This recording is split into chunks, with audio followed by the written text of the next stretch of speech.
सभी भाइयों को मेरी तरफ से हाथ जोड़कर राम राम। कैसे हो मेरे भाई? ठीक ही होंगे उस परमपिता परमात्मा की कृपा से।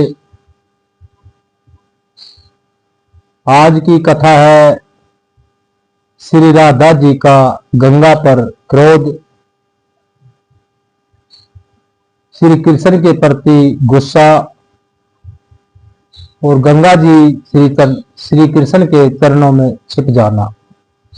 इस कथा को सुनने से पहले चैनल को सब्सक्राइब और लाइक जरूर करें ताकि आने वाला वीडियो और नोटिफिकेशन आप भाइयों के पास तुरंत पहुंच जाए। नारद जी ने पूछा, सुरेश्वर कलिक के 5000 वर्ष बीत जाने पर गंगा जी का कहाँ जाना हुआ होगा? महाभाग यह प्रसंग मुझे बताने की कृपा कीजिए। भगवान नारायण ने कहा कि नारद, सरस्वती के शाप से गंगा भारतवर्ष में आई। शाप की अवधि पूरी हो जाने पर वह पुनः भगवान श्री हरि की आज्ञा से वैकुंठ में चली जाएगी। ऐसे ही सरस्वती भारतवर्ष को छोड़कर श्री हरि के धाम में पधारेगी। शाप समाप्त हो जाने पर लक्ष्मी का भी भगवान के पास पधारना होगा। नारद, ये ही गंगा, सरस्वती और लक्ष्मी भगवान श्री हरि की प्रेम सी पत्नियां हैं। ब्राह्मण तुलसी सहित 4 पत्नियां वेदों में प्रसिद्ध हैं। नारद ने पूछा कि भगवान श्री हरि के चरण कमलों से प्रकट हुई गंगा देवी किस प्रकार पर ब्रह्मा के कमंडल में रही तथा शंकर की प्रिय होने का सुस्वर उन्हें कैसे मिला? मुनिवर, गंगा भगवान नारायण की प्रेम सी भी हो चुकी है। आहो, किस प्रकार ये सभी बातें संघटित हुई है, आप यह रहस्य मुझे बताने की कृपा कीजिए। भगवान नारायण कहते हैं कि नारद, प्राचीन समय की बात है।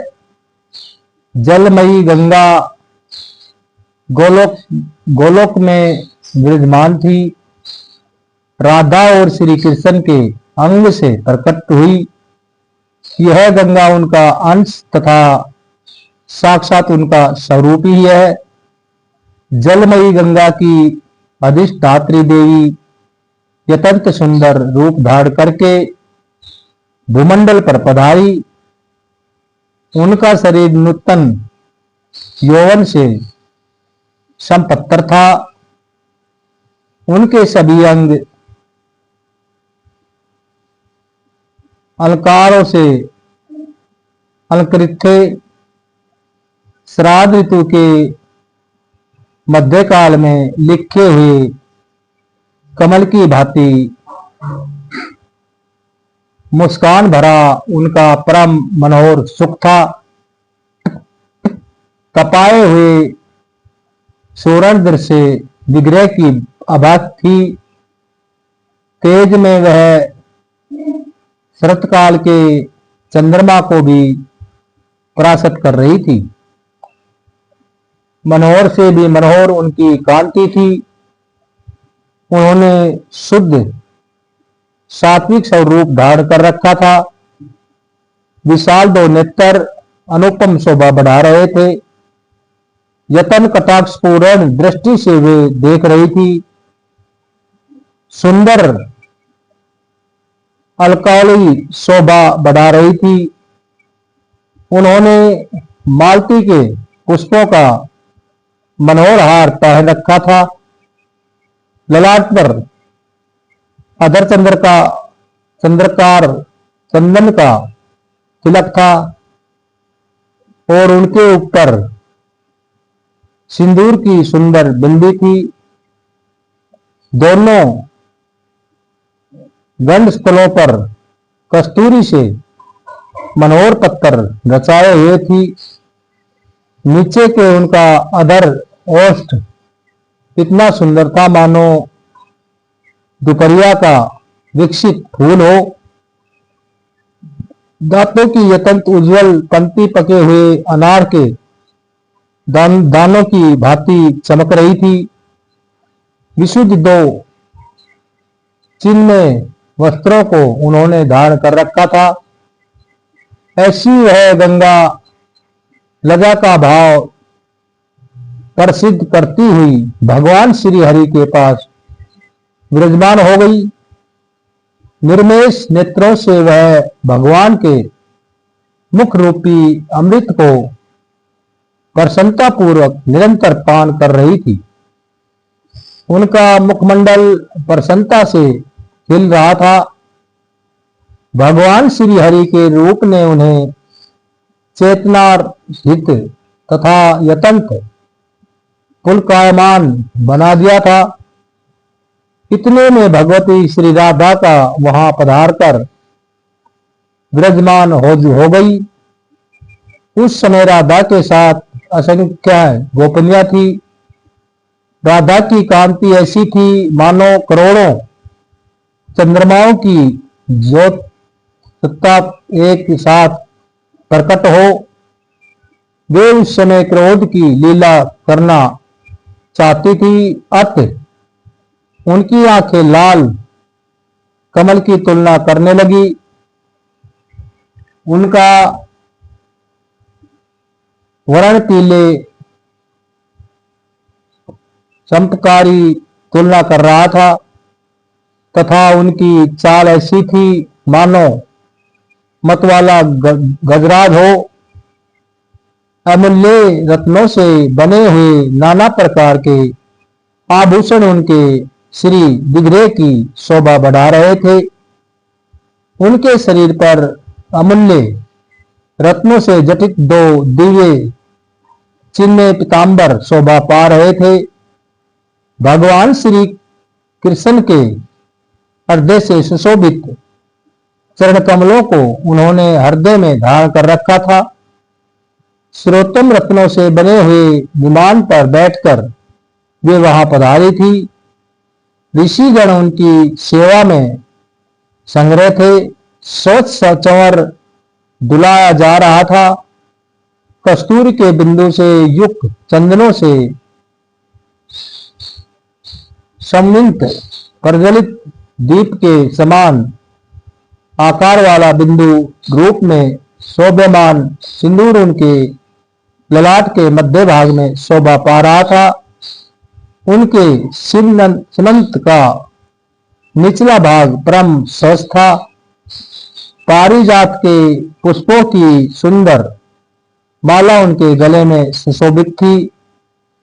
अपनी सुंदर अलकावली को कपाती हुई वे स्वयं भी कंपित हो रही थी। रोष के कारण उनके सुंदर रागयुक्त होठ फड़क रहे थे। भगवान श्री कृष्ण के पास जाने से वे सुंदर रत्न में सिंहासन पर विराजमान हो गई। उनको पधारे देखकर भगवान श्री कृष्ण उठ गए और कुछ हंसकर आश्चर्य प्रकट करते हुए मधुर वचनों में उनसे बातचीत करने लगे। उस समय गोपों के भय की सीमा नहीं रही। नम्रता के कारण कंधे पर झुकाकर उन्होंने भगवती राधिका को प्रणाम किया और वे उनकी स्तुति करने लगी। पर ब्रह्मा श्री कृष्ण भी राधा की स्तुति की। गंगा भी तुरंत उठ गई और उन्होंने राधा का स्तवन किया। उनके हृदय में भय का छा गया था। यतंत ने प्रकट करते हुए उन्होंने राधा से कुशल पूछी। वे डरकर नीचे खड़ी हो गई। ध्यान पूर्वक भगवान श्री कृष्ण के चरण कमल शरण की उनके लिए एकमात्र आधार थी। अपने हृदय रूपी कमल में शिथिल गंगा को देखकर भगवान श्री कृष्ण ने उन डरी हुई देवी को भय प्रदान किया। इस प्रकार श्रेष्ठवर श्री कृष्ण से वर पाकर देवी गंगा स्थिर चित्त हो सकी। अब गंगा ने देखा कि देवी राधिका ऊंचे सिंहासन पर बैठी है। उनका रूप परम मनोहर है। वे देखने में भी बड़ी सुखप्रद है। महाव्रात तेज से उनका श्री विग्रह प्रकाशमान हो रहा था। वे सनातनी देवी सृष्टि के आदि में असंख्य ब्रह्माओं को रचती है। उनकी अवस्था सदा 12 वर्ष की रहती है। अभिनव यौवन से उनका विग्रह परम शोभा पाता है। अखिल विश्राम में उनके दृश्य रूपवती और गुणवंती कोई भी नहीं है। वे परम शांत कमनीय अनंत परम साध्वी तथा आदि अनंत रहित है। उन्होंने सुभद्रा और शुभगा कहा जाता है। अपने स्वामी के शोभे भाग से वे सदा संपन्न रहती है। संपूर्ण स्त्रियों में श्रेष्ठ है तथा परम सौंदर्य से भी सुशोभित है। उन्होंने भगवान श्री कृष्ण अधर्मगिंडनी कहा जाता है।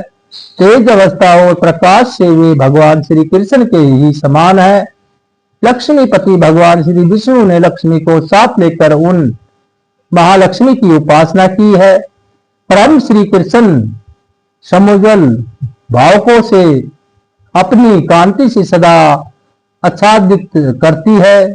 सखियों का दिया हुआ दुर्लभ पान उनके मुख में शोभा पा रहा है। वे समय अंजमा होते हुए भी अखिल जगत की जननी है। उनकी कीर्ति और प्रतिष्ठा विश्व में सर्व विस्तृत है। वे भगवान श्री कृष्ण के प्राणों की साक्षात आधात्री देवी है। उन परम सुंदरी देवी को भगवान प्राणों से भी अधिक प्रिय मानते हैं। नारद रासेश्वरी श्री राधा की इस अनुपम झांकी को देखकर गंगा का मन तृप्त न हो सका। वे नृत्य नेत्रों से निरंतर राधा सौंदर्य सुधा का पान करती रही।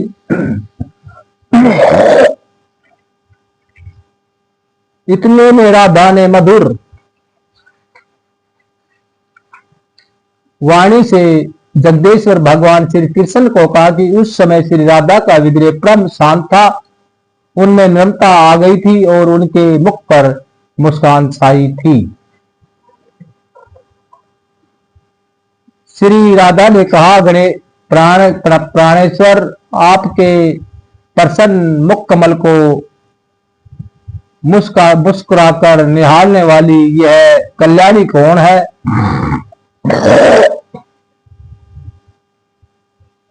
इसके तिरछे नेत्र आपको लक्ष्य कर रहे हैं। इसके भीतर मिलने सत्का भाव जागृत है। आपके मनोहर रूप ने इसे अचेत कर दिया है। इसके स्वगढ़ पुलकित हो रहे हैं। वस्त्र से मुख ढककर बार बार आपको देख करना मानो इसका स्वभाव ही बन गया है। आप भी उसकी ओर दृष्टिपात करके मधुर मधुर हंस रहे हैं। कोमल स्वभाव की स्त्री जाति होने के कारण प्रेम वश में क्षमा कर देती है। आपने विराज रजोगुण रहित देवी से प्रेम किया और फिर वह अपना शरीर त्याग कर महान नदी के रूप में प्रणीत हो गई। आपकी सत्कीर्ति स्वरूपिणी वह देवी नदी रूप में अब भी विराजमान है।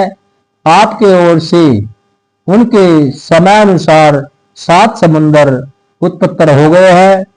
प्राणनाथ, आपने शोभा से प्रेम किया, वह भी शरीर त्याग कर चंद्रमंडलों में चली गई। तदनंतर उसका शरीर परम स्त्रीगत तेज बना हुआ गया। आपने उस तेज को टुकड़े टुकड़े करके विस्तार कर दिया।